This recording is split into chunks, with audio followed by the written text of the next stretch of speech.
ఈ నడినెత్తి నుండి అరికాల వరకు ఉన్న అవయవ నిర్మాణం ఉందే, వాటికి ఉన్న అవసరతలున్నాయే. నాలుక ఒకటేనండి, అదేం రంగులు మార్చదు, రూపాలు మార్చుకోతుంది. ప్రకృతిలో ఎన్ని రుచులు పెట్టాడో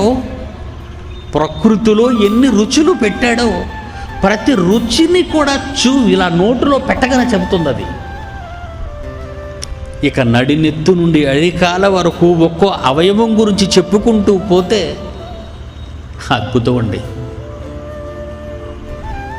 మనం అడిగామండి, దేవుడా నాకు ఒక నాలుక ఇచ్చావు, మంచి మంచి రుచులు పెట్టవా అని ఎప్పుడైనా అడిగారా మీరు? మత్తయి సువార్త 6వ అధ్యాయం 8వ వచనం చూడండి ప్రియులారా. మీరు మీ తండ్రి అయిన పరలోకపు తండ్రి నన్ను అడగక మునుపే మీకు అవసరమైనవేమో ఆయనకు తెలియను. నాకు తెలీదా అన్నాడు ఆయన. నాకు తెలీదావన్నీ. ప్రియులారా, ఈ మాట ఎంత అద్భుతం అండి.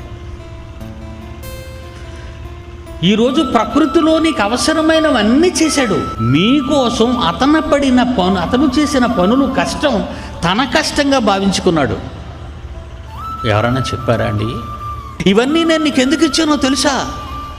ఇవన్నీ అనుభవించే నువ్వు నా కోసం బ్రతకాలి. ఇవన్నీ అనుభవించే నువ్వు నా కోసం బ్రతకాలి.